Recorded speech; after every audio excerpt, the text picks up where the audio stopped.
Good afternoon, everyone. Welcome to this Spotlight on a New Breed of Personal and Career Development webinar, organised by Ditto, the marketing, business development and communications company for the financial services sector. My name is Michael Imeson, and I'm a senior content editor at Financial Times Live, which is the FT's conference division. I'm also a chartered member of the Chartered Institute for Securities and Investment, the CISI, and the deputy chairman of the CISI's FinTech Professional Forum. Joining me here today for this discussion at Ditto's London offices are executives from three companies. First, we have Andrea Dermody, who's the Global Inclusion and Diversity Lead for EMEA at State Street, the huge American financial services and bank holding company, headquartered in Boston. Andrea's based in Dublin. Then we have Peter Matthies, who's founder of the Conscious Business Institute, which is a provider of leadership training programs to company executives using techniques based on neuroscience, organizational development and human behavior analysis. Peter's based in California. And last but not least, we have with us Elise Finn of Elise Finn Coaching, who's a leadership and personal coach to business leaders. Until recently, Elise worked as the chief marketing officer for a £2.5 billion turnover global business. And then she changed her life plan, set up a coaching business, and she is based in Ireland. Now, I'd just like to say a few words about the topic of personal and career development. It's a very wide-ranging topic, and there is an institute called the Chartered Institute of Personnel and Development, CIPD, which has got quite a lot to say on this. And I think anybody wanting to do a bit of background reading ought to have a quick look. Its members are human resources professionals dedicated not just to managing people, but also helping them learn and develop.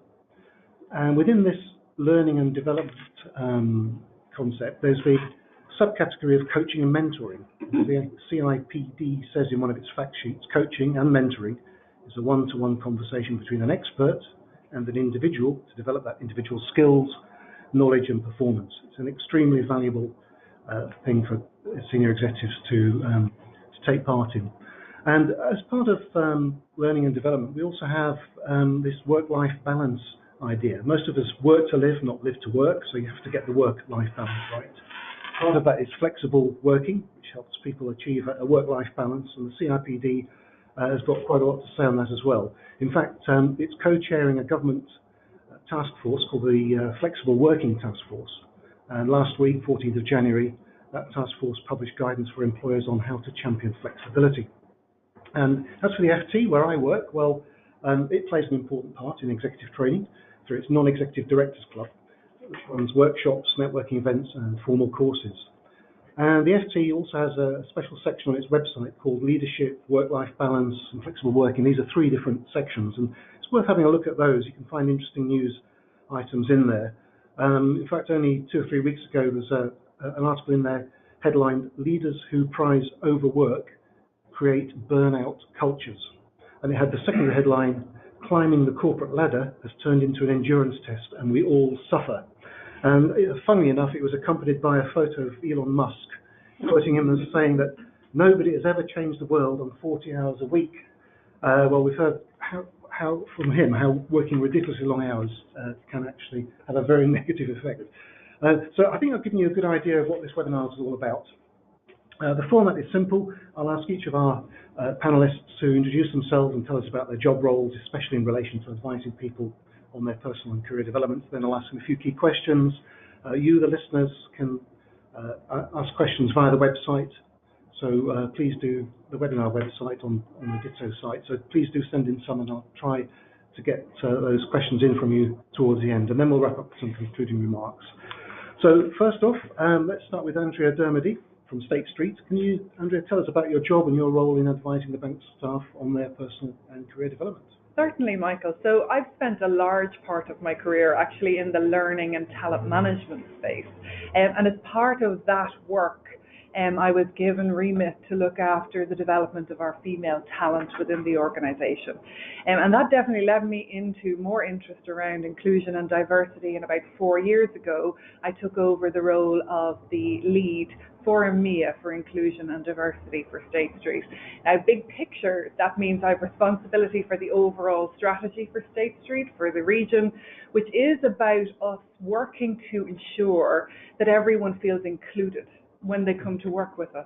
regardless of how they show up or how they might be different, and also about making sure that people get a chance to be successful and get a chance to leverage those differences to help us with innovation, with new ways of thinking, with new ways of organising our work. So that runs the full gamut, from working with business leaders around strategy through to working with employee resource groups, or ERGs, and that's really where the development aspect of my work comes into play. So a huge part of your role within inclusion and diversity is about helping the business to identify up-and-coming diverse talent. And the development that people need can be the same in terms of, we would do the same things to develop anyone regardless of who they are or their sexual orientation or their gender, but we also want to ensure that we sort of monitor our unconscious bias and look and ensure that leaders are developing a good mix of people, not just the people who remind them of themselves when they were starting out their career. So that, in a nutshell, is my role. Okay, thank you, Andrea. Peter, from the Conscious Business Institute, you're dialing in. You're not actually here in person. You're dialing in from California, so thank you for doing that for us. Can you tell us about your institute and its relevance to this webinar? Yes, yeah. Thanks, first of all, for having me. It's wonderful to be on the panel here. Maybe I'll start with a little story. I used to be a venture capitalist, and I was working in Munich and actually in London. And I was always very successful in my life, but there was this pressing question that I have: isn't there a better way to work? Because at some level, although I was very successful, inside of me, I felt something big was missing, and I was yearning for a career that was aligned with who I really was. So I reached out to many of the portfolio companies that we have. And as you know, as a venture capitalist, you see hundreds of companies per year, and asked many of the people where they stand. And to my surprise, most of them said, you know, if I had a choice, I would do something completely different. And that to us was a huge issue. So I started to look for solutions and found that, yes, we can go to yoga retreats. Yes, we can go to leadership retreats or do kinds of development, but these are all piecemeal solutions. So in 2003, I basically quit everything, my career, home country and everything, packed 2 bags and moved to California because I wanted to find not just a fix to the problem, but really a better way to work and live in our changing times here. So what we do at the Conscious Business Institute is really a new model where people and organizations can create success in a much more purposeful, fulfilling, and really more authentic way, so that we can create more effective businesses that are just able to deal with these current times here. Thank you, Peter. That's very interesting. You're preaching to people about this topic, but you're actually, practicing it yourself, getting certainly the work-life balance right. Anyway, Elise Finn, what sort of personal and leadership coaching do you offer to business people, and who would be your typical client? Good question. So probably the best way to answer that is to take a step back and have a look at my own career, because I think the people that I can offer the highest value to are those that I can really empathise with and really understand exactly the kinds of situations, the kinds of challenges that they're facing. So I spent, can I say 30? Does that sound too many years? I'm giving my age away here, but I've spent close to 30 years climbing the corporate ladder in hugely stressful, high-profile, mostly financial services and software, fintech environments. And I'm sure that conjures up a whole range of characteristics and personality types that I may have come across during that time. I climbed the corporate ladder. I was very successful doing that. I'm also a mother of 3, and I'm a grandmother at the moment as well. So that's a wonderful addition. So I've had a very rich life experience, but some of that came at a very high personal price. And I think that there came a point in my career, probably about 10 years ago, where I really realised that the personal price that I was paying for my career success. I should add that during all of that time, I was also commuting from Southern Ireland all over the world. So working in a global capacity as a CMO, I was away from home most days, most weeks, of most months, of most years. So there came a point where I actually faced the situation where I thought, this is too much, the personal price is too high to pay, and I faced that challenge of, do I quit my job or do I find a different way to live? And I think that, everything that Peter has said kind of really resonates with me. And I created a set of frameworks which allowed me to live a much more successful life, not just make a great living. And during that time, I really started to develop a love of coaching and mentoring. Obviously, as I became more senior in my role, that became a natural part of what I was doing. So 2 years ago, I quit my job. There's an echo in the room. And I retrained as an executive coach. And for the last year, I also took 6 months out just to sleep and live. For the last year, I've been coaching professionals at various different stages in their life with the sorts of challenges that I've faced. So really getting very successful in their career, but also managing a successful life too. Okay, well, obviously very strong parallels there with Peter. Now, personal and career development, and as part of that, striking the right balance between one's personal life and work has always been important for high-flying, ambitious people. So what's new? Why are we talking about it today in this webinar? How is it different from how individuals and employers approached the matter 10, 20 or 30 years ago? Peter, would you like to answer that question?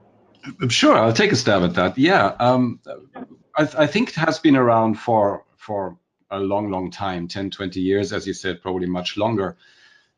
Maybe the thing that changed it, that it used to be a personal topic and now it's become a social, a systemic issue. Maybe 20, 30 years ago, it was like companies could say, well, suck it up, this is just how it is. But now our world is changing, and from companies or everybody say, just get away with it, we have new generations of people that are entering the workforce that just bring different values of freedom, of self-expression. 85% of millennials want purpose in their careers, and I know so many of them that are saying, I'm just not ready to work for a traditional company. I'm just not going to do it. So it's become, in our systems that are the bedrock of our society, organizations, they don't get away with it anymore. So suddenly it becomes more pressing. The second reason, I believe, is that we have our pressure in the world is drastically increasing. Global competition, digitalization, speed, etc. The up and out mentality that's from the profit-driven businesses, so that more than 45% of all the illnesses that we have are job stress related. And if you read Jeffrey Pfeffer's new book, Stanford organizational development guy, he literally says the jobs are killing us. So depression, burnout, everything is going up, and with that, I think it becomes a very pertinent information that, again, is a systemic issue. And lastly, maybe the income divide. Maybe 20, 30, 40 years ago was enough to just have a job and live your happy life somewhere. But if you want to live in London or San Francisco or New York, the cost has gotten so high and the income divide has gotten so big that if you want to make it, you got to hustle, it seems. So combine that with many of the employees having really no solution to this issue at all, it becomes a big topic in our society that has always been timely, but now I believe it's become a social issue versus a personal one. Okay, yes, some very good points there. And of course, technology has helped, certainly in terms of flexible working, work-life balance, because you can work anywhere in the world these days, as long as you've got the internet connection. Elise, from your point of view, how have things changed in the last 10, 20 years? Well, I think the most obvious one is the one you just mentioned, right? Technology. So technology comes with its pluses and its minuses. And I think, yes, the positives are abundant. And I'm very lucky to live and work in a really beautiful rural part of Southern Ireland. And yet my clients are on the eastern and west coast of the US. I have a client currently in Singapore, one in Sydney, a couple in London, and lamentably nobody in Ireland. But maybe we can put that right. And do you ever meet them? I mean, you meet them on Skype and on the phone, email, but do you physically personally meet them? Actually, the person that I coach in Singapore, I did meet, but no, and I don't find that a barrier either. It's a wonderful thing. However, I mentioned the pluses and the minuses. I think that one of the biggest changes that we've seen over the past 20 years is kind of characterised by a question that my children asked me a long time ago when they were badgering me. I think it was my eldest daughter was badgering me when she was about 11 or 12 to have a mobile phone, and she asked me a very pertinent question, but she wasn't expecting the answer. She asked me, well, I'm sure, when did you have a mobile phone, Mummy? Well, I had a mobile phone when I was probably about 29, so that's, you know, not the right answer that she wanted to hear.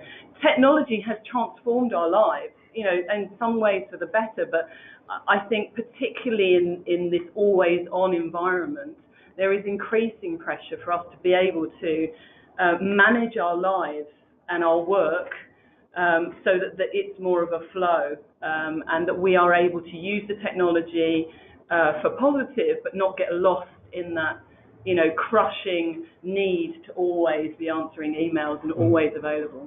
Yeah. And Andrea, what's your take on this? I mean, I'd echo a lot of what Elise and Peter have said. I think that, you know, the issue around technology and like Elise, I didn't have a personal phone until later in life.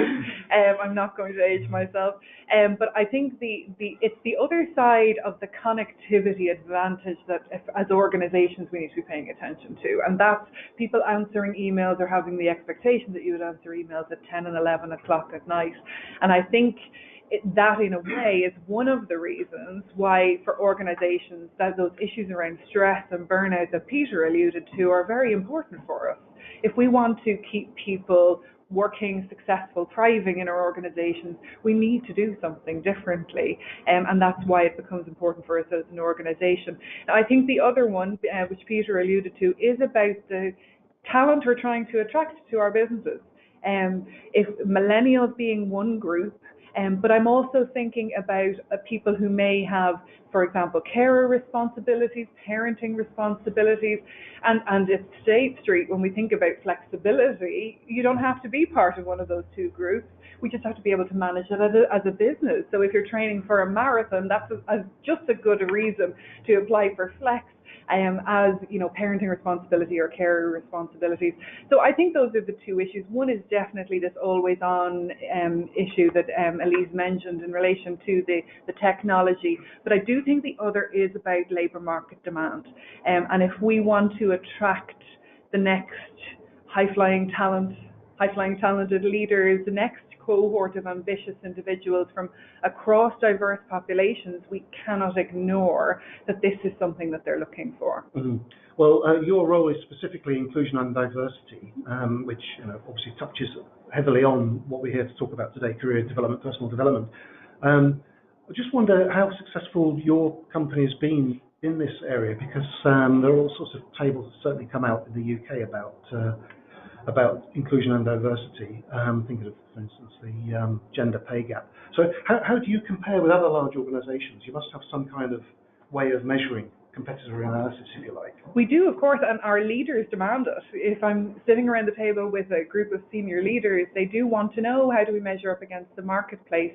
And I would say we've had a couple of very good and successful years, especially in relation to gender diversity. We've grown our senior leadership cohort in EMEA by 10% over the last 4 years. Our most senior executive team in Europe is more than 30% female, 30% being and considered to be a key number in relation to minority representation. So I would say that there are some areas where we're having a lot of success. But the reason I love the job that I do, and I'm definitely in danger of the burnout aspect because I feel very passionate about the work, the reason why I love it is there is always more to do. So I'm attending a conference here in London over the next 2 days. I'll be meeting up with peers from other organisations and hearing what it is that they're doing. And invariably, Michael, I walk away with some degree of reassurance that we're on the right track, but also with some new ideas that we'll implement. Yeah. Do you think the gender pay gap is a bit of a misnomer? I've got a sort of bit of a bee in my bonnet about this. Shouldn't it be the seniority pay gap? Because men and women have to be paid the same by law, and it's actually because women tend to be in less senior positions.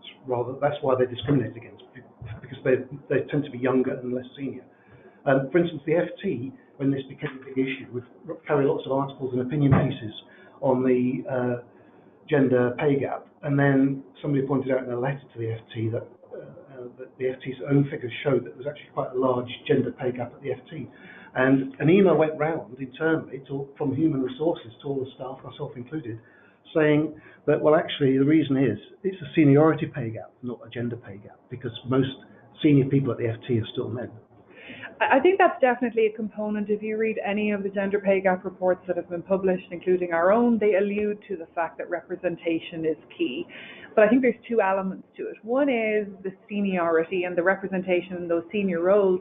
But I think the other, and this relates back to our work-life balance conversation, the other is about the type of roles that we tend to find senior female leaders in. So, and again, there's plenty of research that will show you this and illustrate it much better than I can, but women tend to be in the more senior marketing roles, HR roles, and whether we like it or not, these are not revenue generating roles. And we know that those that are working in operations and the revenue in sales and the revenue generating functions would tend to be paid more by virtue of the fact that they're bringing in revenue.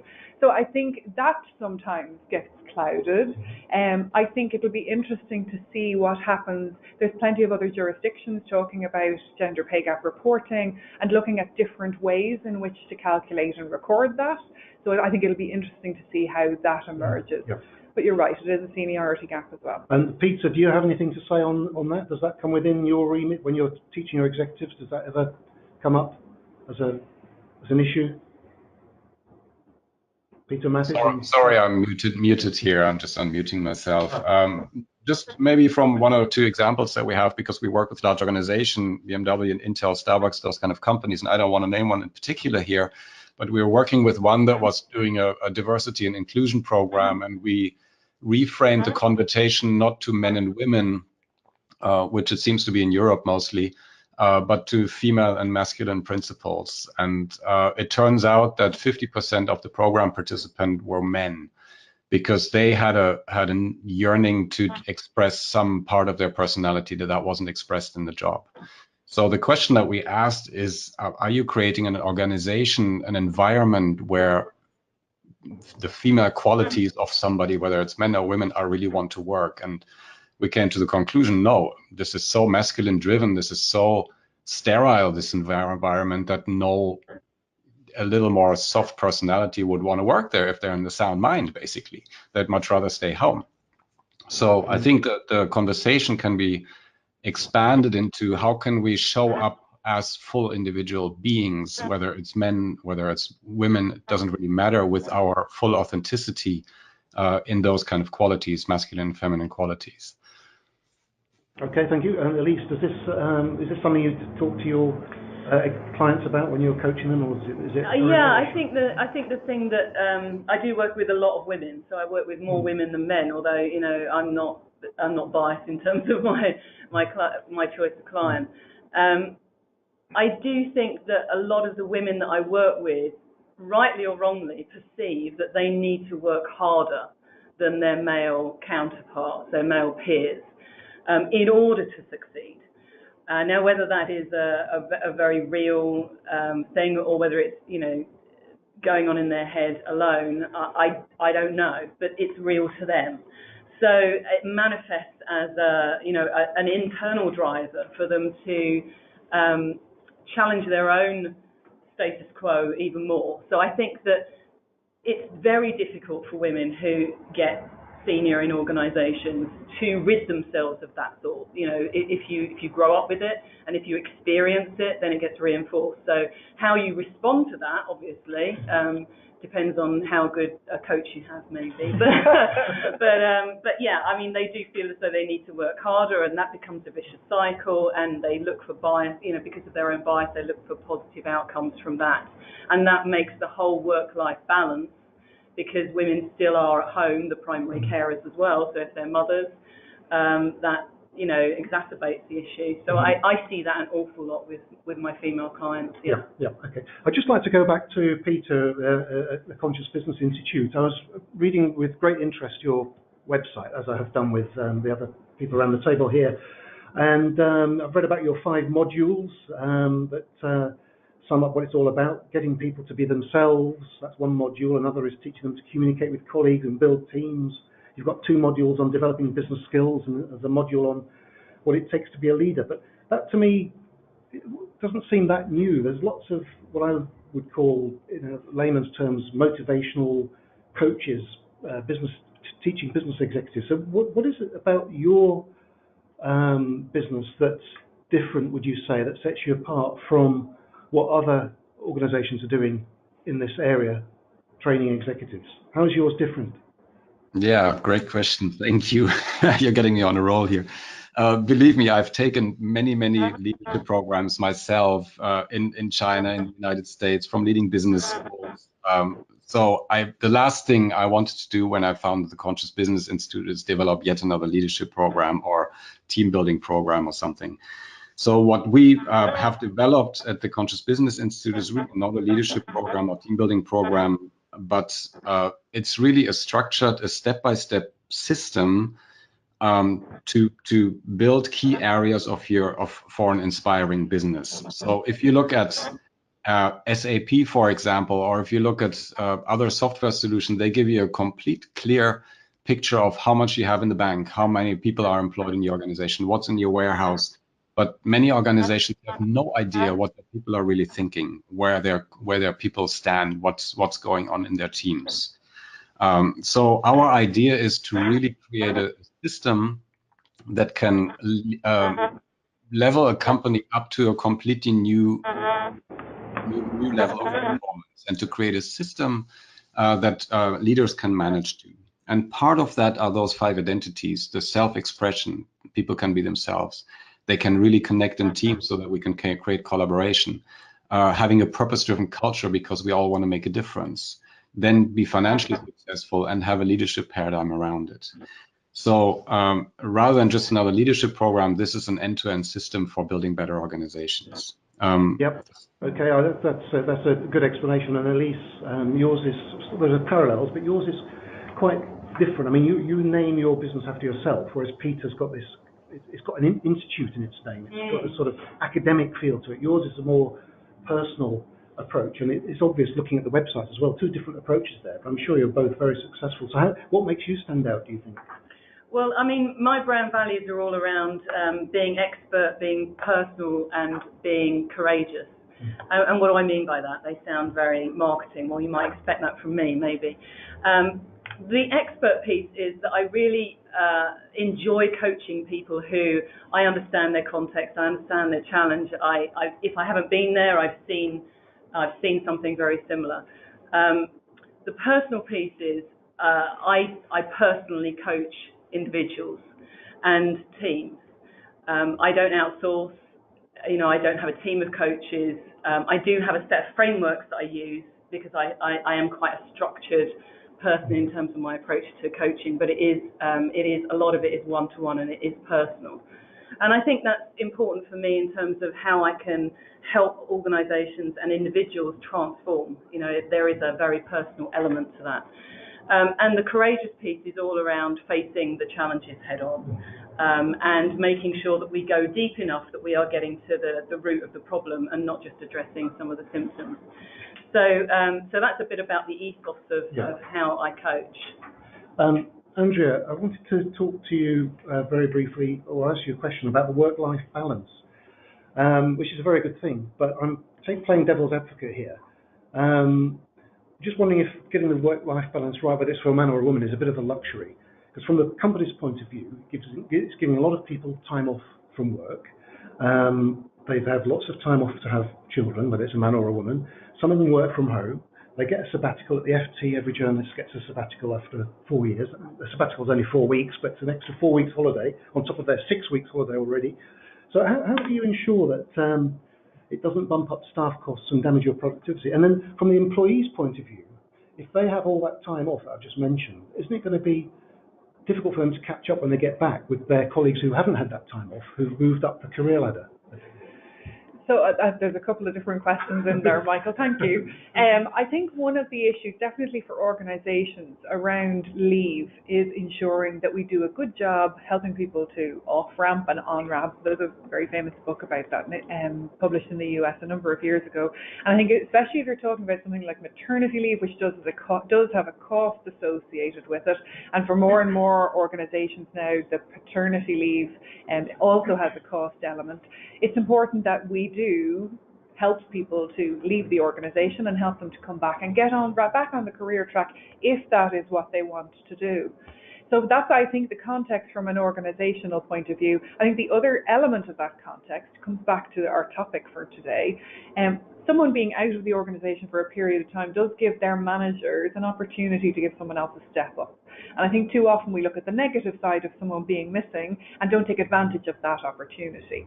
I think for individuals, because it's a very important question that you've asked there, you do need to be realistic that, especially, and here I'm thinking about longer leaves in relation to maternity and parental leave, you do need to be realistic about being out of the business, for example, for a year is going to have an impact on your career progression.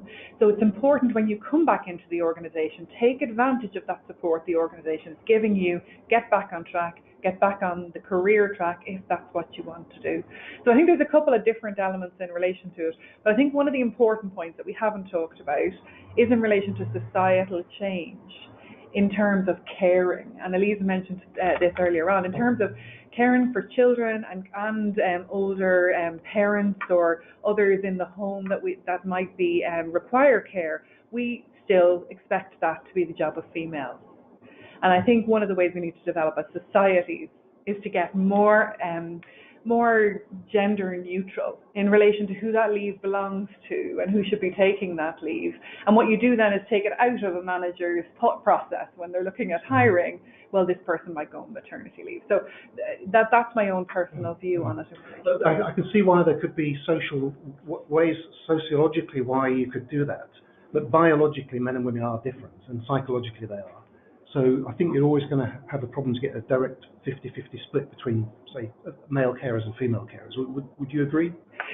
Undoubtedly, but we do have a lot of organisations now, big traditional organisations that are having success at sharing that leave, at providing the same degree of paid leave to men as to women when they have new children. And we see in some of other cultures and societies that is the expectation, that there is that shared distribution. So I think it's something we should aspire to. Mm-hmm. Now, Elise, is this something you want to comment on? You've got 3 children and a grandchild. Well, I've got the personal experience to go with it, I guess. So I've been extremely lucky, or maybe I was just good second time round in terms of my choice of husband. But he completely supported my career. He worked from home, and he, for a long time, I mean, for maybe 10, 15 years, took that role as being the primary carer and did an absolutely fantastic job. So yeah, it comes with challenges though, because it's not as simple, I think, as aspiring to this kind of gender neutral, which I think is absolutely the right way to go. But there's all sorts of baggage that we have as human beings and the way that we were brought up. So, you know, managing the expectation and the outcome and the ego and the status, the whole thing around who earns the money and who stays at home, surfaces all sorts of natural human emotions we need to deal with. Well, we've talked about a lot of positive things. Is that, Peter, do you want to say something? I'm good for now, thank you. Okay, I think there's an echo on the line. We've talked about a lot of positive things here, some negatives too, but I want to focus a bit more on the negatives. And this is a question for Peter. It's what people I call, I'm very politically incorrect here, people who are lost causes. You must come across a lot of people on your programs who are never going to go much further than they've already got. They're lost causes, in other words. No matter how much you teach them, it either doesn't sink in, or if it does, they can't apply it later on in their job. So in your experience, have you come across many people like that? What would their typical failings be? Do you ever tell them that they're a hopeless case, or how do you break it to them gently? That's a juicy question. Yeah, maybe that exemplifies the difference between our approach and the traditional approach. I find in the traditional leadership approach, there's an expectations of how people have to behave. So you go in and you have to do this differently, you have to lead in this way. And so there's an expectation to perform in a certain way. And oftentimes that leads to resistance, or simply you're not good enough. And so you fall below the cracks. In our approach, we literally have seen over the last 10, 15 years that everyone has their unique personality and what we call authentic power. So as we uncover that, there is a tremendous power released. These individuals might not all become leaders, but in their respective fields, they can raise to the top. Let me give you an example. I was working with a hospital up in Stanford, actually, and one of the participants, she was a complete couch potato. So after going home as a nurse, she went home right to the couch and zapped channels. So somebody who was really checked out of life. As she went through our programs, she became clear who she really was here to be during this lifetime. This might sound a little airy-fairy, but it was a profound experience for her. And that changed her life, and she started picking up kickboxing, going to competitions, which is pretty rough, I believe. And she moved to New York to become an ER nurse, which is also pretty intense. So she took the bull by the horns, and we've seen that over and over again, that as we see people in their authenticity, there's a tremendous potential there. So you can always do we have, pardon? So you can always see potential in somebody, in most people. There's always potential in somebody. I think that's something that we can change to bring that out. There are definitely lost causes, some. And if I look at that, those people are usually that are not open to new things and think they know how the world works. Oftentimes that's the case actually in upper leadership. And so if they're not open to look at completely different ways, that's where we find it's a bit of a lost cause. Yeah, do we need to break it to them? No, not really, because a little bit like oil and water, it separates by itself. Yes. Elise, when you're coaching people, you obviously see their strengths and their weaknesses. How do you point out to people their weaknesses and build up the strengths in those weaker areas? Well, I think that's a very binary view, strengths and weaknesses. I think that, our strengths can be also our weaknesses, and our weaknesses can be our strengths. It just depends on the context. I would just underline what Peter said, though. Successful coaching demands a two-way process. The person who is being coached needs to be open to the process of change, to the process of challenge. And I think that that's part of the answer that I would have for you in terms of your question around how do you approach it. I often find that people who you might, inverted commas, call lost causes are often in the wrong jobs, and that they've become entrenched in a negative way of thinking because they don't see a way forward. And quite often it can be transformational for them to see an alternative view, to actually be lifted up out of that rut that they might have fallen into. And Andrea, you mentioned earlier about, I think it's called unconscious bias. So inclusion, diversity, very straightforward, what you tell people what the company policy is. But unconscious bias, how do you identify that in somebody, and how do you treat it? Well, I think the first thing, you've got to start with awareness. That's always the starting point. And, I like to use that exercise of asking people, who do you develop? And who were the last 3 or 4 people that you've hired? And if they went to the same school as you, have the same background as you, then your unconscious bias is at play. I think sometimes the conversation around unconscious bias becomes too negative, insofar as we all have it. And I think sometimes it becomes too focused on people decisions, because in reality, unconscious bias impacts all of the decisions that we make. And I think when we're talking about individual development, your unconscious bias is helping you to find an easy way through. That's the whole concept of it, to find the easy and quick answer. And I think the challenge aspect of thinking about your own development in a different way is a way understanding your own unconscious bias, and then seeing how it is actually playing out in your life and in your development, in whether you're open to new opportunities or not, can be a very key enlightening opportunity for an individual in terms of development. I mean, there are plenty of things that you can also do systematically around ensuring things like promotion slates are balanced, ensuring that not only are people aware of it, but they also see how it impacts their decisions. But I think if we're talking about individual, professional and personal development, first off, start with who are your circle, who have you hired, who have you developed. And if they're all like you need to ask yourself a question about why that might be. And one of the ways you can develop yourself is by expanding your circle and getting to know a broader range of people. Okay, thank you.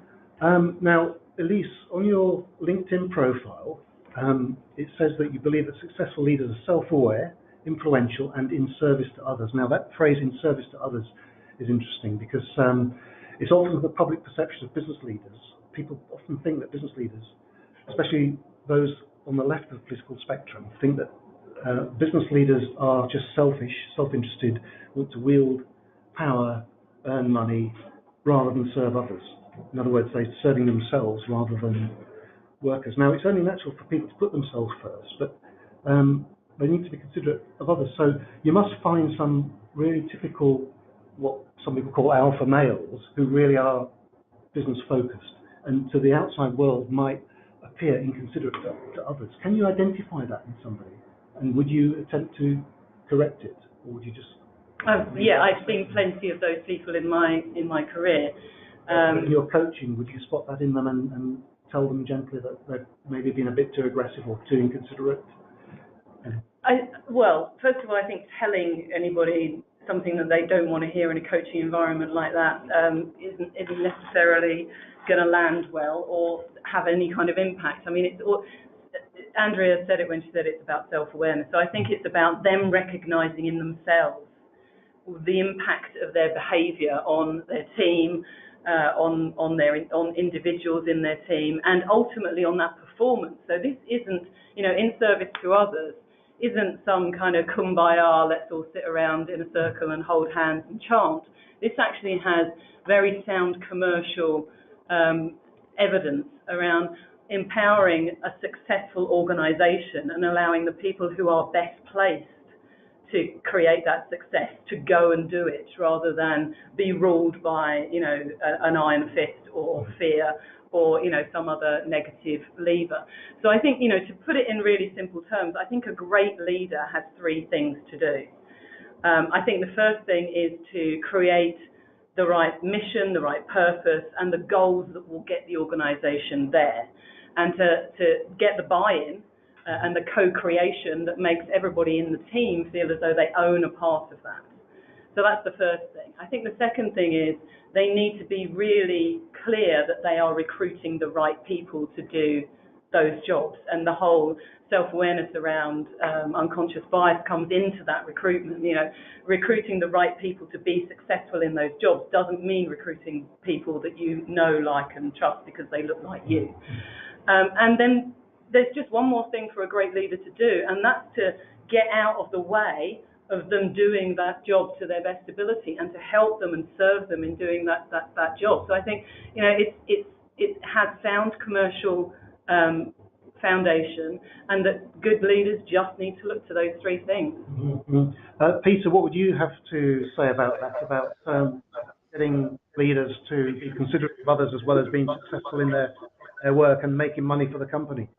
Yeah, I can totally subscribe to what Elise just said, and I think this is the big shift that we need to seriously take a look at, because our existing leadership paradigm of power and dominance is obsolete. It's not working anymore.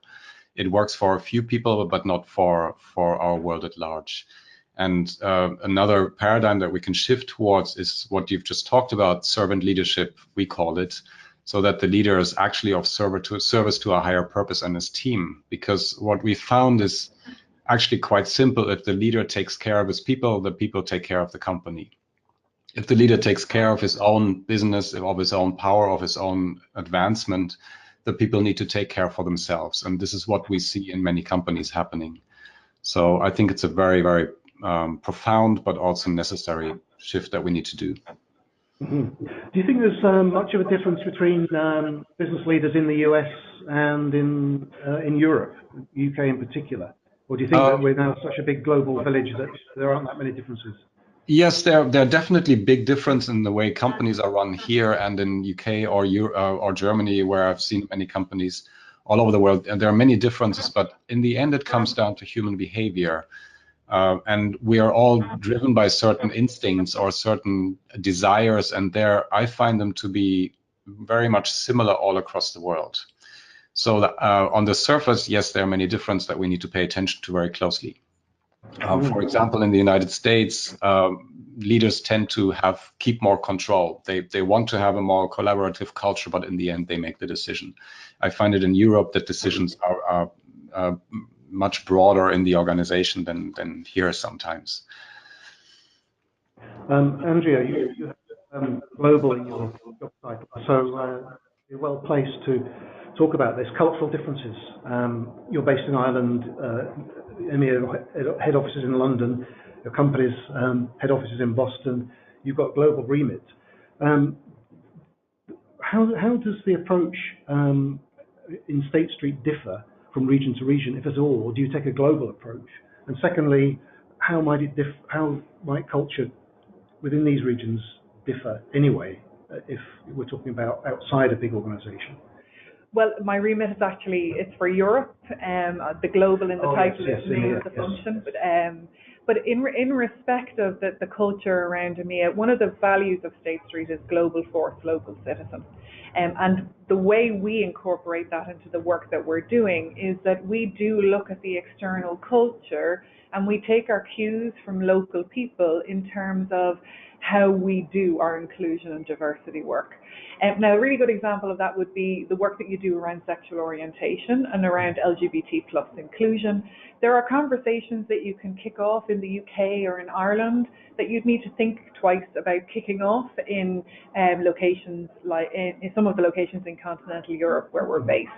And it's not to say that we don't have the conversation. It's core to the value of our company that everyone feels included. You do have the conversation, but you take your cues from the local culture.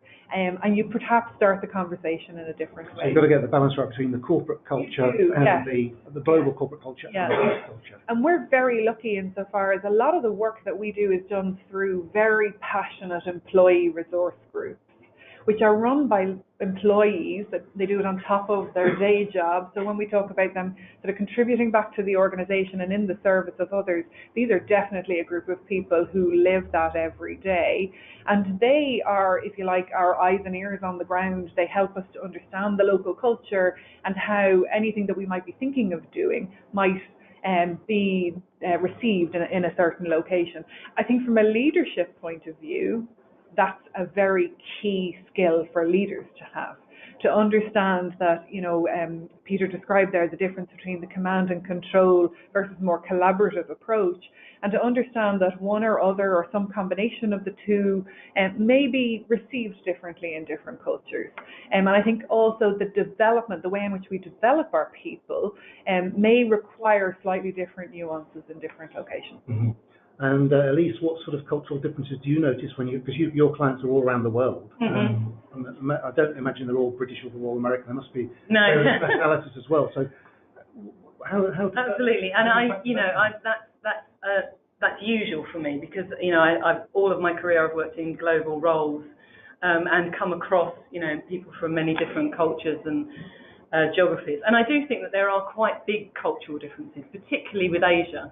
I see less of a cultural difference, especially in the larger organisations between America and the UK, certainly. I do think there's a slight difference with continental Europe. But I think that the culture is driven from the top. So it really depends, what is the bias, the approach, the level of self-awareness. What culture is that leadership team or that leader of a team creating?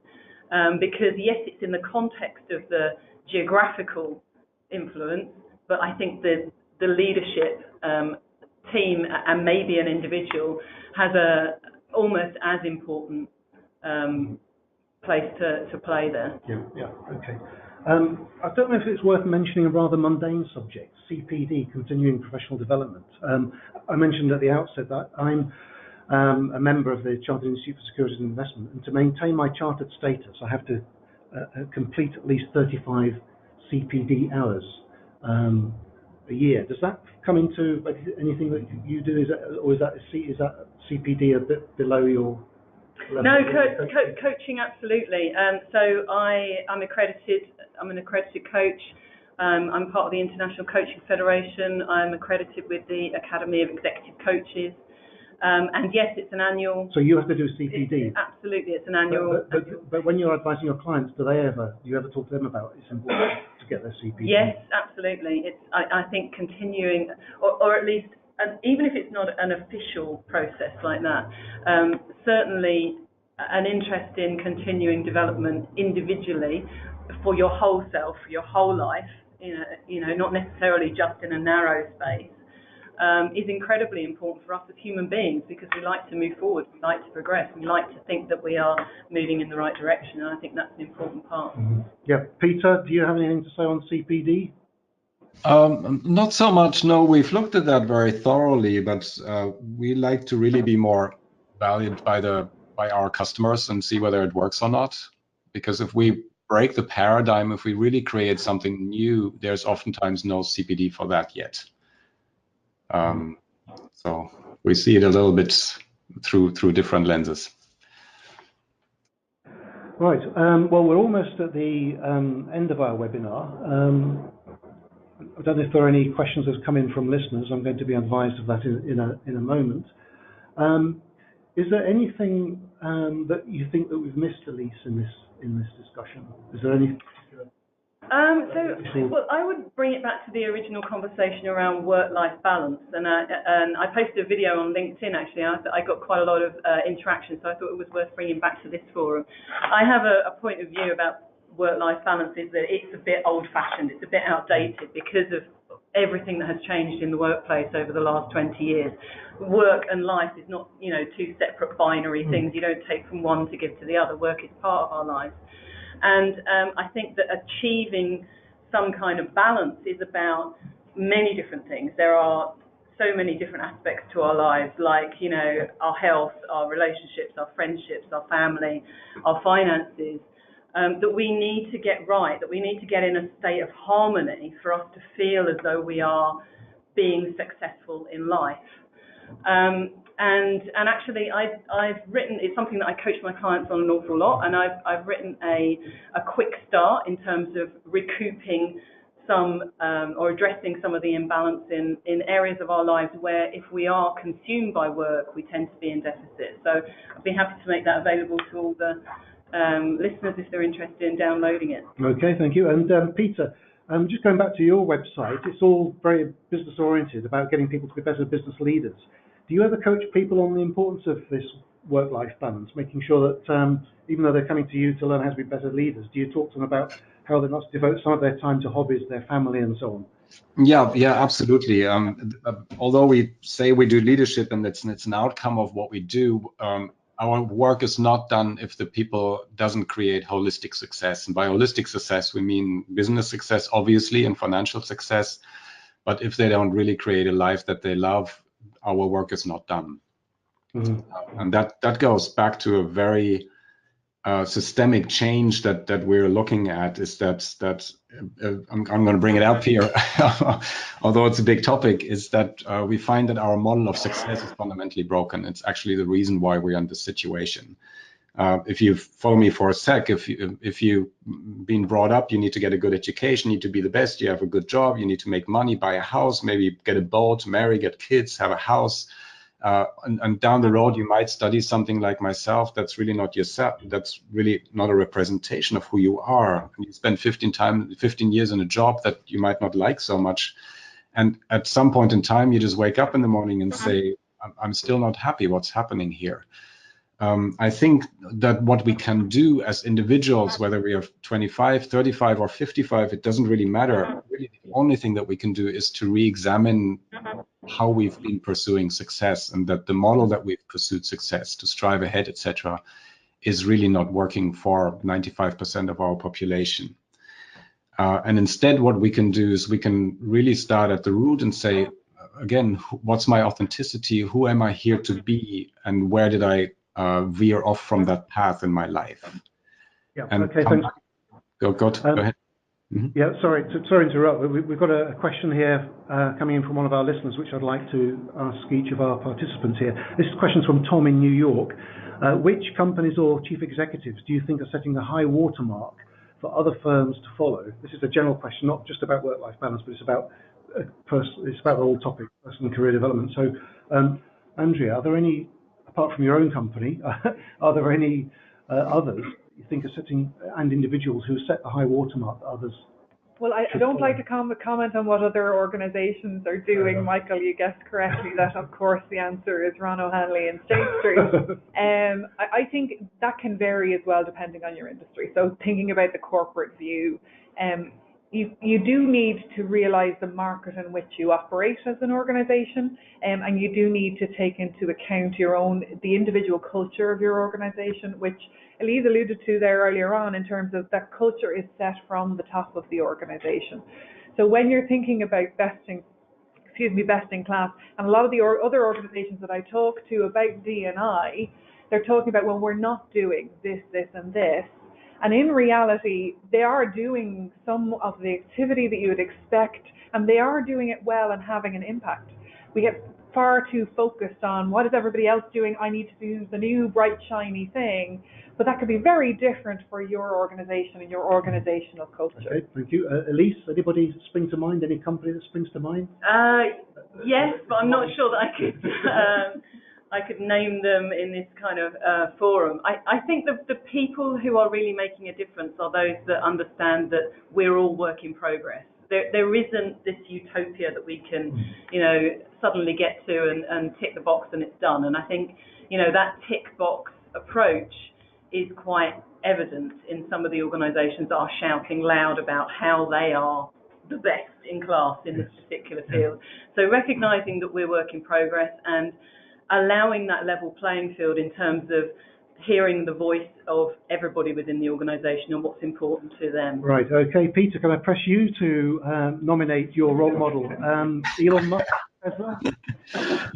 Yeah, absolutely. And I'll take a stab here. Although I also mentioned that we all work in progress here. One of my favorites is Yvon Chouinard of Patagonia, the clothing manufacturer. Can you mention the name again? Yvon Chouinard.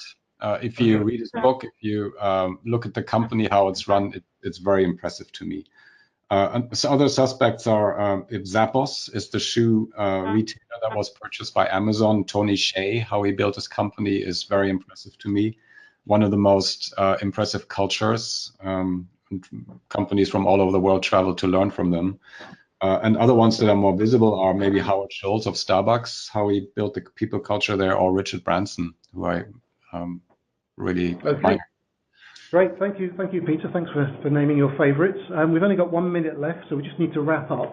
I'd just like to ask each of you the same question, which is, you've dished out a lot of advice in the past hour or so, so starting with Andrea, what would you say is the most important piece of advice that listeners should heed when planning their personal and career development in 15 seconds? So there's two things I'd think about here. One, if you're a leader, please do look at who you're developing, who you're hiring, who you're promoting, who your personal circle of friends are. Is it diverse? If it's not, change that. That's the first thing I'd say in relation to leaders.